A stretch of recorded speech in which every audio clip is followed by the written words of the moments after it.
Tease me, baby. You got what I want and what I need, baby. Let me hear you say, Please. let me. I know you heard this before. Your thoughts become things. You speak things into existence. You heard it, right? Those statements are absolutely true. But the thing about it is, it's a missing link. Why is that so? It's because, drum roll please, your thoughts are producing a feeling. Run that back. Your thoughts is producing a feeling. And when you feel something so strong, a strong emotion, you're going to attract more of that into your likeness. So you have to continue to have thoughts of making yourself feel good. But there's another missing link. It's called inner work. You got to clear up your attraction trail to attract whatever it is into your life. So if you have negative thought patterns surrounding whatever you're asking, then guess what? That's what's going to continue to be in your reality. So with me, when I was losing weight, doing whatever it is it takes, I'm feeling great, I'm losing weight, because I'm doing whatever it is it takes. When I was working out constantly, I was feeling good afterwards. When I was eating the best foods, I felt lighter in my spirit, in my being. I'm floating, you know what I'm saying? Like, I'm feeling good. And I kept that up. And then I started envisioning myself to be 170 pounds, 175 pounds, what it is. I started, journaling. How does 175 pounds feel when I'm working with my clients or just in general, people that ask me how to lose weight? One of the questions is always the go-to question to ask anyone on their weight loss journey, on their health regimen is, when was it a time when you were feeling the best that you could? I don't care if it was 50 years ago, 10 years ago, or yesterday. The reason why we have to ask that question, or I ask the question, is because it's about a feeling. You have to go back to those thoughts where you were feeling good, okay? And when you could sing, you be like, you know what? Girl, I felt good.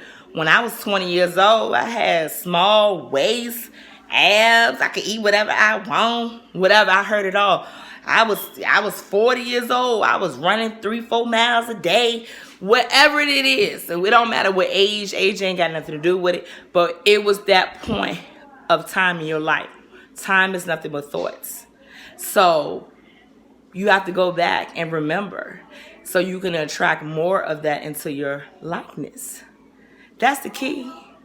And when I'm also moving forward helping people to lose weight, I hear a lot of excuses. Now, I don't knock nobody, but you can't come to me and tell me nothing about, weight loss. Because not only was I 300 pounds, but I also had health problems like diabetes, high blood pressure. I was severely depressed. I had sciatic nerve issues. One day I had the baby. I had my youngest daughter, I think, or maybe one of the twins. I can't remember. And I was walking, trying to do something. All of a sudden, that sharp pain went all the way up my hip. I immediately dropped to the floor. I was at my friend's house. She was like, what in the world? I just dropped. I couldn't, boom, just hit the floor because that pain is like no other and it's sharp. And you could just be walking, strolling. Yeah, girl, boom, you just hit the ground. That pain was intense. So it's no joke. So I understand health issues.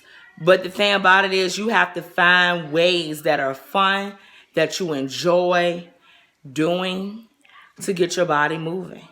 I work with clients that are chair bound, people who are in the chair, and that's all they can do in my group fitness exercise class.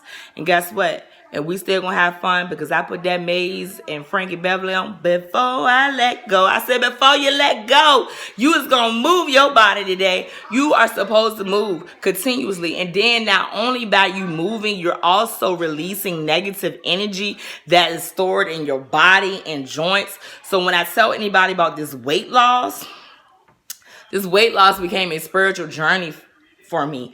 Not only was I losing the weight, but spiritually, my spirit was getting worked on. You heard me right.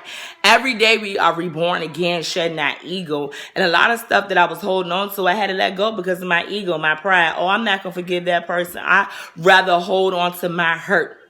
Because that feels normal to me, because we've been so conditioned constantly that suffering is what produces miracles. And that is not true.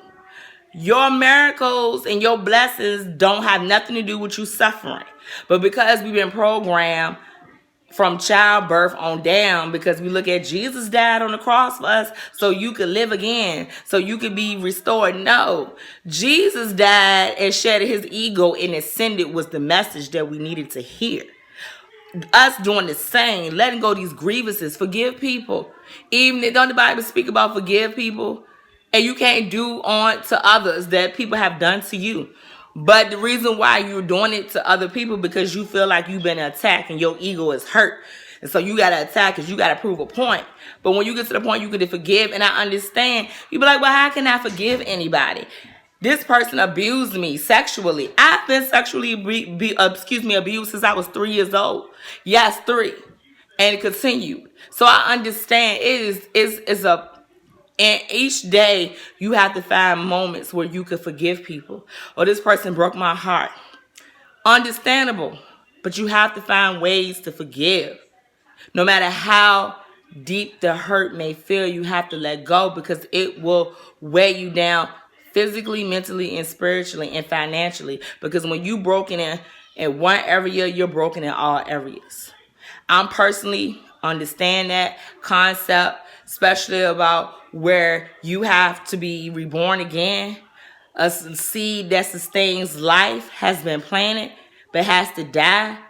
So God wants to bring life into our life, but before he can do so, or she can do so, God is a spirit within us. You are a God. So I don't like to put labels on it, because that's also